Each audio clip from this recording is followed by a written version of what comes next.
Hello, my cute little cool Sienta buddies. I am back with another video. In the previous video, we learned about strategic change, which is divided into two. That is steps to initiate strategic change, and the second one is Kurtz-Lewin model of change. We have already discussed the steps to initiate strategic change, and now we will discuss about Kurtz-Lewin's model of change. But before starting about Kurt Lewis, let's recall and revise steps to initiate strategic change. We will only discuss the points, not description, not inter alia. We are only discussing the points. Okay, so revise with me. The first step in initiating strategic change was recognize the need for change. Change की ज़रूरत क्यों है? Then created a shared vision to manage change. Shared vision बनाना change करने के लिए. Then last one was institutionalise the change, यानी कि चेंज को अप्लाई करना. ओके, नाउ इम्प्लीमेंटेशन में लाना. So this were the 3 point. Now let's once again revise 3 times. Recognise the need for change, created a shared vision to manage change, and institutionalized a change. Again, recognize the need for change, created a shared vision to manage change, and institutionalized the change. One more time. Recognize the need for change, created a shared vision to manage change, and institutionalized the change. So here we are done with steps to initiate the change. Now we will move to Kurt Lewin's model of change. Okay, so let's start. Kurt Lewin का क्या कहना था? Kurt Lewin का ये कहना था कि ऐसा चेंज करो जो लॉन्ग लास्टिंग हो, यानी कि लंबे समय तक चले. नाउ उसमें उनने 3 प्रोसेस बताई. जैसे हम स्टेप्स 3 पढ़ चुके हैं, वैसे ही कर्ट लुइन्स की 3 स्टेप्स हैं. That are unfreezing the situation, change to new situation and refreezing. Repeat with me. Unfreezing the situation, change to new situation, and refreezing. Again, unfreezing the situation, change to new situation, and refreezing. आओ अब इसको detail में पढ़ते हैं. The first point is unfreezing the situation, यानी कि ये एक ऐसा प्रोसेस है जिसमें हमें इंडिविजुअल को बताना है कि चेंज की ज़रूरत क्यों है. ठीक है, और साथ ही साथ उनको प्रिपेयर करना है ताकि वो चेंज को एक्सेप्ट कर सके. अब सोचो, सडनली कोई चेंज आ जाए तो इंसान को एडॉप्ट करने में बड़ी प्रॉब्लम होगी, स्पेशली इन ऑर्गेनाइजेशन. ठीक है, हम नॉर्मली भी हमारी लाइफ में अगर कोई चेंज आ जाए तो हम चीज़ें नहीं संभाल पाते कि कैसे अभी इसमें एडजस्ट करें, क्या होगा क्या नहीं होगा, हम नहीं समझ पाते. हम यहाँ पे अपनी नहीं, ऑर्गेनाइजेशन की बात करें जो कि और बड़ी है. उसमें कोई भी चेंजेस अगर एकदम से आ गए तो प्रॉब्लम हो जाएगी, हफरा तफरी मच जाएगी. जो नॉर्मल काम चल रहा है वो बंद हो जाएगा. कैसे इफेक्ट होगा हम कुछ कह नहीं सकते. इसलिए आपको सबसे पहले वो चेंज करने के लिए सिचुएशन को अनफ्रीज करना पड़ेगा, यानी कि एक ऐसी प्रोसेस जिसमें आपको इंडिविजुअल को बताना होगा कि नेसेसिटी फॉर चेंज, चेंज की ज़रूरत क्यों है, और प्रिपेयर देम फॉर चेंज, और उनको प्रिपेयर करना कि आपको ये चेंज अडॉप्ट करना है. क्यों अडॉप्ट करना है? क्योंकि अगर आपने चेंज नहीं किया तो आप पीछे रह जाओगे.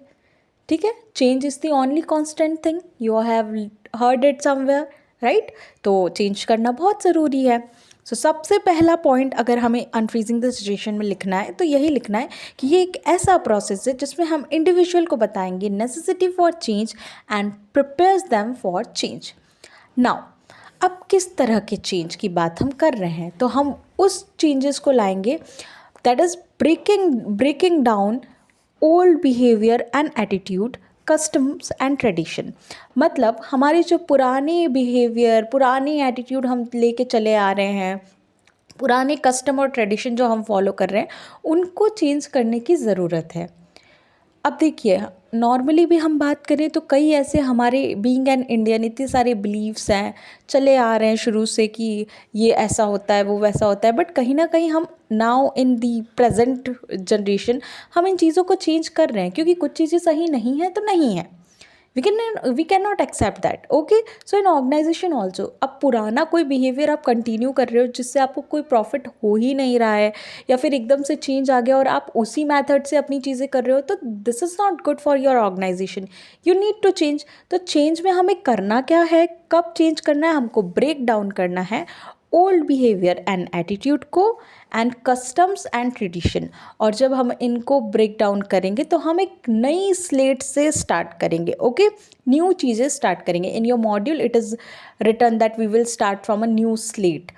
बचपन में हम लिखते थे ना स्लेट पे, that's it is that only, कि हम एक नई शुरुआत करेंगे. ये सारे जो ये पुराने विचारधारा है इनका खंडन करके, और हम नए से ऑर्गेनाइजेशन में स्टार्ट करेंगे. ओके, नाउ अब अगर हमें चेंज लाना है तो ऐसे घर बैठे बैठे तो किसी भी ऑर्गेनाइजेशन को पता नहीं पड़ जाए, मतलब ऑर्गेनाइजेशन के मेंबर को पता नहीं पड़ जाएगा कि चेंज हो गया है.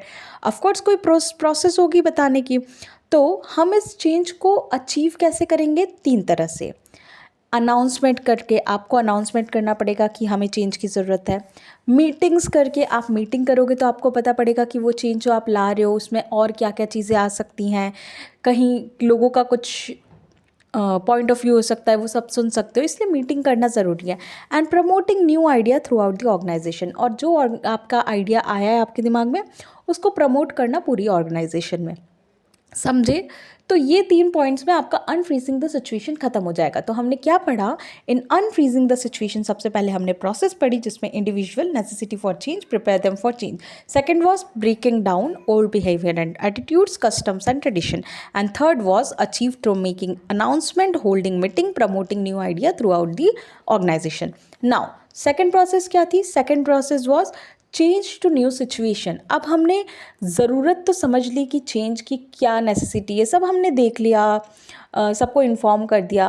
अब क्या होगा? जब हम एक बार सारी चीज़ें जान गए तो हमें चेंज होना पड़ेगा.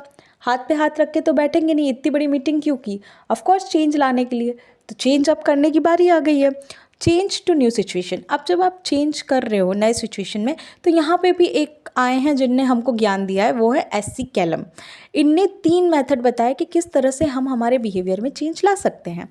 The 3 methods for reassigning new patterns of behaviour. कुछ नए पैटर्न्स क्या हैं? Compliance, identification and internalisation. Repeat with me.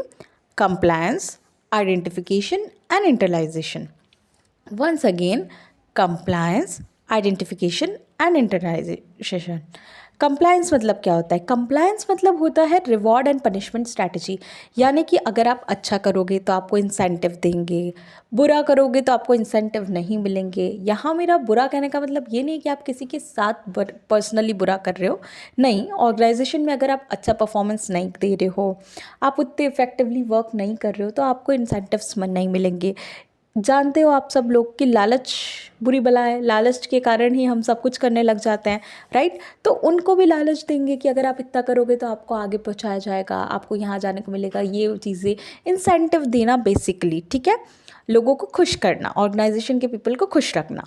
Okay, so the first was compliance. SC. Callum की पहली जो मेथड है वो है compliance, which involves reward and punishment strategy.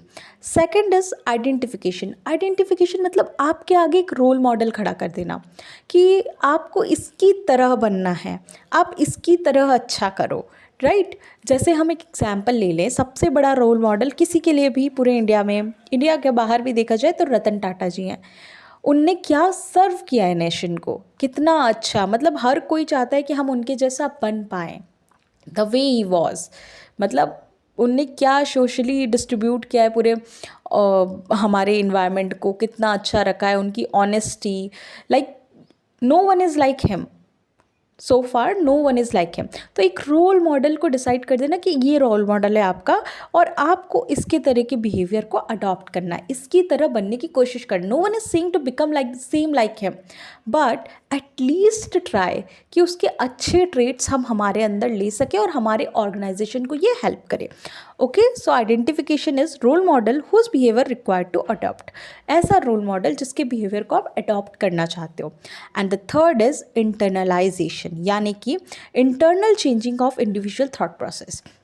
मैं खुद से सोचूं कि मैं क्या अच्छा कर सकती हूँ, ठीक है। आपको फ्रीडम दी गई है, freedom to learn and adopt new behaviour, कि आप सोचो समझो कि मैं क्या अच्छा कर सकती हूँ, क्या नहीं कर सकती हूँ। आपको देखना है कि आप किस तरह से अपने ऑर्गेनाइजेशन को आगे लेके जा सकते हो, क्योंकि employee is asset of organisation.